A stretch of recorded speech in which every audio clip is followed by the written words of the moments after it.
السلام علیکم friends, welcome to حناست novels. امید کرتی ہوں آپ سب خیریت سے ہوں گے۔ فرینڈس، جس نے میرے چینل کو ابھی تک سبسکرائب نہیں کیا پلیز اسے جلدی سے سبسکرائب کر دیجئے تاکہ آنے والی ہر نئی قسط کی نوٹیفیکیشن آپ کو موصول ہو سکے۔ اس کے لیے آپ کو کرنا پڑے گا بیل آئیکن کو کلک، تو پلیز کر دیجئے گا لازمی۔ اور آئیے بنا وقت ضائع کیے چلتے ہیں آج کی قسط کی جانب۔ ناول جان من، قسط نمبر 29۔ میں کیا پہنوں؟ میرے پاس کچھ بھی اچھا پہننے کو نہیں ہے۔ وارڈروب کھولے وہ ایک کے بعد ایک کپڑا رد کرتی بیڈ پر اچھال رہی تھی۔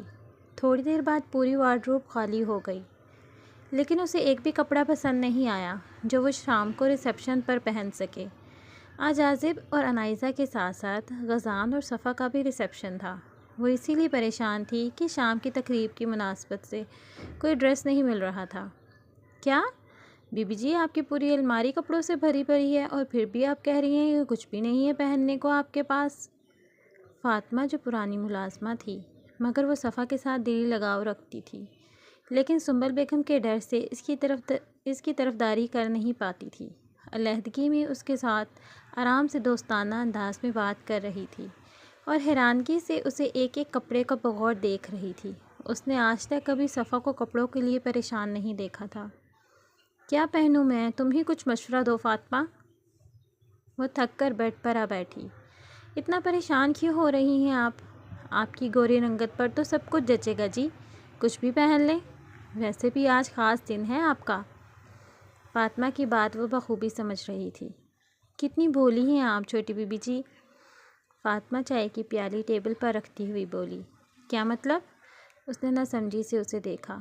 معافی چاہتی ہوں گستاخی کے لیے، پر آپ کو ابھی تک معلوم نہیں ہو سکا کہ ہمارے سردار کو کیا پسند ہے اور کیا نہیں؟ اس کے کہنے پر صفا نے شرما کر سر جھکا لیا۔ تمہارے سردار کو بچپن سے جانتی ہوں، ان کی ساری ہی پسند ناپسند سے واقف ہوں۔ اس کی سادگی سے کہنے پر وہ مسکرا دی۔ واقعی بی بی جی؟ بالکل، تم بعد میں آئی ہو، میرا اور غزان کا بچپن ساتھ گزرا ہے، سب جانتی ہوں اس کے بارے میں۔ صفا نے اس کی حیرانگی کو کم کرنا چاہا۔ ہائے ربا، پھر تو بڑی خوشی کی بات ہے، لیکن پھر بھی اگر آپ کہو تو میں آپ کی مدد کروں کپڑا چننے میں؟ اس نے اجازت طلب نظروں سے اسے دیکھا۔ ہاں ضرور، یہ بھی کوئی پوچھنے کی بات ہے؟ اس نے جلدی سے اس کی آفر قبول کی۔ سردار کو لال رنگ بہت پسند ہے، محبت کا رنگ بھی ہوتا ہے شاید، اور جس دن آپ نے اس حویلی میں قدم رکھا تھا اس دن آپ نے کالا رنگ پہن رکھا تھا، مگر شادی کا رنگ بھی لال ہوتا ہے۔ پہلے نہیں پہن سکی تو کیا ہوا، آج پہن لیں، آپ کو دلہن کے روپ میں دیکھ کر سردار سائیں بہت خوش ہوں گے۔ اس کی اتنی گہری بات پر اس نے حیرانی سے اسے دیکھا۔ فاطمہ، کیا تم نے کبھی کسی سے محبت کی ہے؟ توبہ کریں چھوٹی بی بی، ہم غریبوں کو کہاں محبت کی اجازت ہوتی ہے؟ ابھی ٹھیک سے سوچنے کی سمجھنے کی قابل بھی نہیں ہوتے اور ہمیں گھر بار کی ذمہ داریوں میں باندھ دیا جاتا ہے، ایسے کاموں کے لیے فرصت ہی کون دیتا ہے؟ اس نے افسردگی سے کہہ کر لال رنگ کی بھاری کامدار فراک نکال کر بیڈ پر پھیلا دی۔ یہ کیسا رہے گا چھوٹی بی بی؟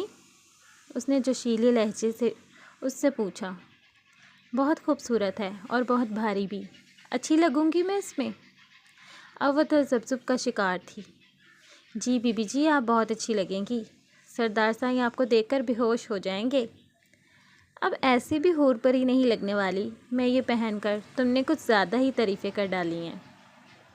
اب سمیٹو اس پھیلاوے کو اور چائے کی تیاری کرو، تمہیں پتہ ہے اس وقت خزان کے چائے پینے کا وقت ہوتا ہے۔ جی بی بی جی، فاطمہ جلدی سے کہہ کر صفا کے ساتھ مل کر سارے کپڑے دوبارہ وارڈروب میں سلیقے سے رکھنے لگی، پھر باہر نکل گئی۔ لیکن جب تک وہ باہر نکلی سید غزان شاہ لاؤنج میں بیٹھا چائے پی رہا تھا، شاید کسی دوسری ملازمہ نے اسے چائے دے دی تھی۔ فاطمہ کچن کی جانب بڑھ گئی باقی کے کام دیکھنے کے لیے۔ نیند سے بیدار ہوئی تو اپنی بوجھل آنکھیں کھولی اور ارد گرد دیکھا۔ وہ کل رات یہاں آئی تھی ایک انچاہے ہم سفر کے ساتھ۔ اسے گزری رات کے بیتے ہوئے مناظر یاد آنے لگے، کیسے عازب خان نے اس کی ذات کے پرخچے اڑائے تھے۔ سبھی یاد آتے ہی اس کی آنکھوں میں چبھن ہونے لگی، اپنے آپ آنکھوں کے کنارے بھیگنے لگے۔ عازب خان، تم نے میری زندگی برباد کر کے رکھ دی ہے، تمہیں میری ایک ایک اذیت کا جواب دینا ہوگا۔ مجھے خود سے کمتر سمجھنے کی غلطی مت کرنا۔ وہ اپنی لبالب پانیوں سے بھری آنکھوں کو ہتھیلیوں سے رگڑ کر پونچھتے ہوئے نفرت امیز لہجے میں بولی۔ وہ اپنے پوروں سے دکھتی ہوئی پیشانی کو مسل رہی تھی کہ آصف خان دھار سے دروازہ کھولتا ہوا اندر داخل ہوا۔ انائزہ شاہ نے اس کے جاہلانہ انداز کو ناگواری سے دیکھا۔ ملکہ جہاں، اگر آپ کی نیند پوری ہو گئی ہو تو مہربانی فرما کر بستر سے نیچے قدم رنجا فرمائیں اور آ کر کچن کو زینت بخشیں۔ جلدی ناشتہ بناؤ باہر آ کر۔ وہ دانت کچکچا کر استہزائیہ انداز میں بولا۔ واٹ؟ مجھے لگتا ہے ابھی تک تم خود نیند میں ہو جو خوابوں میں مجھ سے ناشتہ بنوا رہے ہو۔ ہوش میں آؤ۔ انائزہ شاہ ناشتہ بنائے گی؟ اور وہ بھی تم جیسوں کے لیے؟ سوچنا بھی مت، میری جوتی بناتی ہے ناشتہ۔ اور تیز آواز میں تڑک کر بولی، سورج سے بستر سے نکلتی اس کے مقابل آئی۔ یہ کیا انائزہ شاہ کی رٹ لگا رکھی ہے؟ اب تم انائزہ خان ہو، بھولو مت، اب اپنے شوہر کے نام سے ہی تمہاری پہچان ہے۔ وہ روبدار آواز میں بولا۔ پہلے اپنی خود کی پہچان تو بنا لو، پتہ نہیں کس کی گندی اولاد۔ چٹاخ! اس سے پہلے کہ وہ مزید اپنی زبان سے اس کے خلاف زہر اگلتی، آصف خان کے جاندار تھپڑ سے وہ لہراتی ہوئی فرش پر جا گری۔ آصف خان کے صبر کا پیمانہ ایک بار پھر لبریز ہو چکا تھا۔ وہ بپھرے ہوئے شیر کی مانند اس کی طرف بڑھا تھا۔ اب بول کر دکھاؤ، کیا بکواس کر رہی تھی میرے مرحوم والدین کے بارے میں؟ اگر آئندہ ان کے لیے تمہاری اس غلیظ ترین زبان سے ان کے خلاف ایک لفظ بھی نکلا تو زبان کاٹ کر کتوں کو کھلا دوں گا۔ وہ اس کے سر کے بال اپنی مٹھی میں جکڑے، اپنی شعلہ برساتی نگاہیں اس کی آنسو بھری آنکھوں میں ڈال کر اتنی زور سے گرایا تھا کہ انائزہ کو اپنا سانس رکتا ہوا محسوس ہوا۔ اسے لگا کہ آج اس کے بال واقعی جلد سے اکھڑ کر آصف خان کی مٹھی میں ہی رہ جائیں گے۔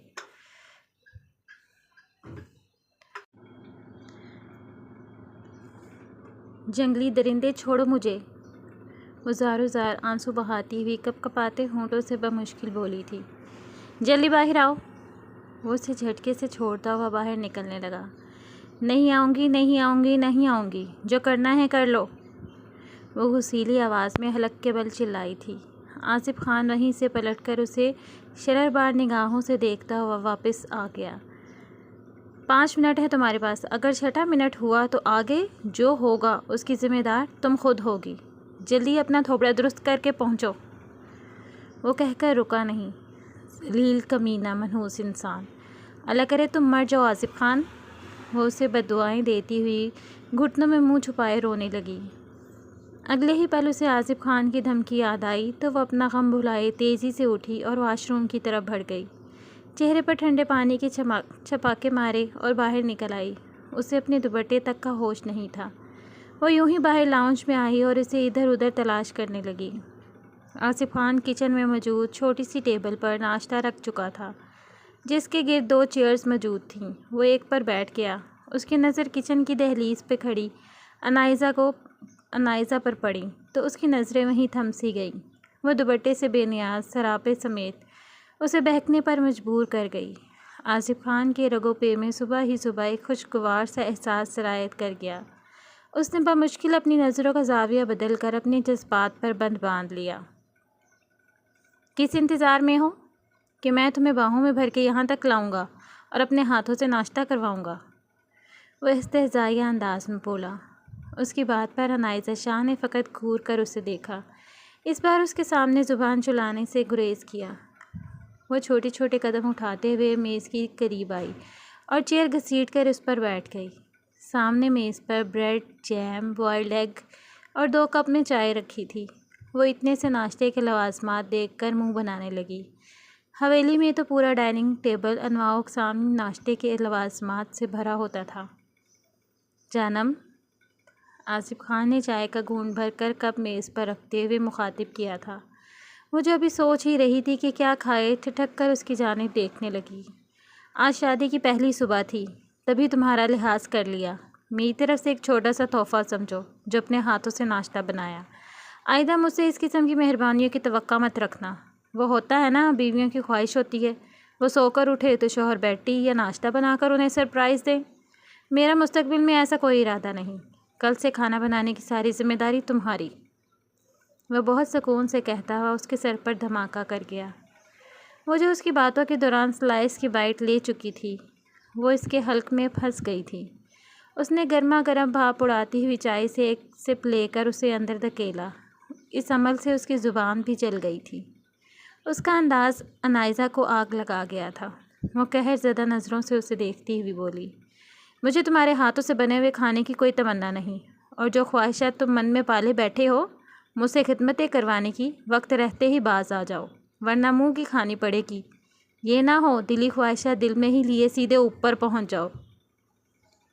تڑک کر بولتے اس کا چہرہ غصے کی حدت سے سرخی مائل ہو گیا تھا۔ مجھے مارنے کی خواہش اچھی ہے ویسے، مگر جان لینا دینا اس اوپر والے کے ہاتھ میں ہے۔ اپنی تمناؤں کو پورا کرنا میں اچھے سے جانتا ہوں۔ وہ مسکرا کر کہتا ہوا انائزہ کو سلگنے پر مجبور کر گیا۔ شاباش، ناشتہ کرو تاکہ تم میں جان آئے، باقی کی لڑائی جان آنے کے بعد۔ وہ دوسرا چائے کا گھونٹ بھر کر پرسکون انداز میں بولا۔ وہ نہ چاہتے ہوئے بھی سلائس کی بائٹ لینے لگی۔ 2 دنوں سے کچھ کھایا نہیں تھا، واقعی اس میں سکت نہیں تھی اس کے ساتھ مزید بحث بازی کرنے کی۔ وہ اپنے شکستہ وجود میں بہت تھکاوٹ محسوس کر رہی تھی۔ وہ سامنے کرسی پر ٹیک لگا کر بیٹھا کسی غیر مرئی نقطے پر نظریں مرکوز کیے ہوئے تھا، جیسے کسی گہری سوچ میں گم ہو۔ وہ کمرے سے نکل کر سیڑھیاں اترتے ہوئے ڈائننگ ہال میں داخل ہوئے تو سب نے ان دونوں کی جانب دیکھا۔ سید مزمل ایک نظر سب کو دیکھتا تھوڑی بلند آواز میں سلام کر کے کرسی پر براجمان ہو گیا، جبکہ من دھیمی آواز میں سلام کرتی بغیر کسی سے نظریں ملائے سر جھکا کر کرسی پر ٹک گئی۔ مگر سردار مختار شاہ پر نظر پڑتے ہی من نے مزمل کے ہاتھ سے اپنا ہاتھ فوراً کھینچ لیا۔ اس کی اس حرکت پر جہاں مزمل کے اسپاٹ چہرے پر مسکراہٹ آئی، وہیں اماں کے چہرے پر بھی مسکراہٹ بکھری۔ ان دونوں کو ایک ساتھ خوش دیکھ کر ان کے دل کو سکون پہنچا تھا، نہیں تو اسے من اور مزمل کی کافی فکر تھی۔ انہوں نے رات کو دلہن بنی من کو دیکھ لیا تھا، اس سے پہلے کہ زمروش کی جگہ من کو دیکھ کر ساریہ بیگم کوئی تماشا کھڑا کرتی۔ وہ سہولت سے انہیں وہاں سے اپنے ساتھ لے گئی تھیں اور رات گئے اپنے پاس مصروف رکھا تھا۔ میں چلتا ہوں۔ سردار مختار شاہ نے نیپکن سے ہاتھ صاف کرتے ناشتہ ختم کرتے وہاں سے اٹھتے ہوئے کہا۔ انہیں کوئی سروکار نہیں تھا کہ وہ زمروش کے ساتھ باہر آیا تھا یا من کے ساتھ۔ اب دونوں اس کی بیویاں تھیں تو وہ چاہے جس کے ساتھ مرضی باہر آتا، یہ ان کی سوچ تھی۔ وہ اماں بھی کو سلام کرتے وہاں سے باہر نکل گئے۔ آج انہیں شہر جانا تھا کسی زمین کے کاغذات کے سلسلے میں۔ اماں سائیں نظر نہیں آ رہی، کہاں ہیں وہ؟ مزمل نے اورنج جوس کا گلاس بھر کر اپنے سامنے رکھتے ہوئے اماں بھی سے استفسار کیا۔ رات کو میری طبیعت کچھ ٹھیک نہیں تھی، میرے ساتھ ہی رہی۔ صبح فجر کی نماز ادا کر کے سوئی تھی، شاید ابھی سو رہی ہوگی، ورنہ وہ تو اٹھ جاتی ہے جلدی۔ انہوں نے تفصیلی طور پر بتایا۔ کیا ہوا آپ کی طبیعت کو؟ مزمل اور من نے تفکر بھرے انداز میں ایک ساتھ پوچھا تھا۔ ایسی کوئی پریشانی والی بات نہیں، اس عمر میں تو کچھ نہ کچھ ہوتا ہی رہتا ہے۔ اب ٹھیک ہوں میں، تم فکر مت کرو۔ بس اب تمہارے بچوں کو گود میں کھلانے کی چاہ باقی رہ گئی ہے، اس کے بعد اللہ پاک اپنے پاس بلا بھی لے گا تو کوئی غم نہیں۔ انہوں نے ٹھنڈی آہ بھر کر کہا۔ اللہ نہ کرے، کیسی باتیں کر رہی ہیں آپ؟ من نے فوراً سے بیشتر کہا۔ آج لگ رہی ہو نا اس گھر کی بہو، میرے پوتے کی دلہن۔ انہوں نے بغور جائزہ لیا تھا اس کا، جب وہ مزمل کے ساتھ ڈائننگ ٹیبل پر آئی تھی۔ ان کی زمانہ شناس نگاہوں نے اس میں آئی تبدیلی کو بخوبی بھانپ لیا تھا۔ من نے سٹ پٹا کر چہرہ جھکا لیا، شرم سے اس کا چہرہ دہک کر اناری ہوا تھا۔ سید مزمل اورنج جوس کا سپ لیتے ہوئے اپنی مسکراہٹ کو روکے اس کی حالت سے محظوظ ہو رہا تھا۔ پہلے واحد اور وانیہ تھے گھر میں، ان کے دم سے رونق لگی رہتی تھی، مگر جب سے وہ بڑی حویلی گئے ہیں صفا کے ساتھ، اس گھر میں تو سناٹا سا چھا گیا ہے۔ کاش پھر سے اس سونی حویلی میں بھی کلکاریاں گونجنے لگیں۔ وہ حسرت بھرے انداز میں بولیں۔ کہاں ہے صفا بھابھی؟ من نے ان کا اچھا موڈ دیکھ کر سوال کیا۔ غزان شاہ سے اس کا نکاح ہو گیا، انہوں نے دھیمے لہجے میں بتایا۔ کون غزان؟ من نے ابرو سکیڑے حیرانگی سے پوچھا۔ بتاتی ہوں۔ انہوں نے گہرا سانس لیا اور چند لمحوں کی خاموشی کے بعد بات کا آغاز کیا۔ میرے شوہر سردار سبحان شاہ 7 والے گوٹھ کے سردار ہیں، میرے 2 بیٹے، بڑا حاکم، دوسرا مختار جو تمہارا سسر ہے۔ حاکم کے 2 بیٹے تھے، اذان جو اللہ کو پیارا ہو گیا، اور چھوٹا غزان۔ مختار کے بھی 2 بیٹے تھے، زوار، اور وہ بھی ایک حادثے میں۔ ان کی آنکھوں میں نمی گھلنے لگی۔ بس دونوں بھائیوں میں وہی گدی نشینی پر لڑائی جھگڑا ہو گیا۔ تمہارے دادا سسر سردار سبحان شاہ وہ حاکم کے ساتھ بڑی حویلی میں رہ رہے ہیں، جبکہ میں یہاں ہوں مختار کے پاس۔ انہوں نے اپنے آنسو دوپٹے کے پلو سے پونچھتے ہوئے نحیف آواز میں بتایا۔ سب سمجھ رہے ہیں کہ اذان کو مختار نے مروایا ہے۔ صفا کو ونی کے طور پر بڑی حویلی بھیج دیا گیا۔ اب وہ غزان کے نکاح میں ہے۔ نہ جانے کیا ہو رہا ہوگا اس بچی کے ساتھ۔ وہاں بھی تمہاری ساس کی بہن ہے، ہو بہو ساریہ کی پرتو ہے۔ دونوں بہنیں ایک سے بڑھ کر ایک ہیں۔ میرے دونوں بیٹوں نے نہ جانے کون سا گناہ کیا ہوگا جو یہ دونوں ان کی زندگی میں آئیں۔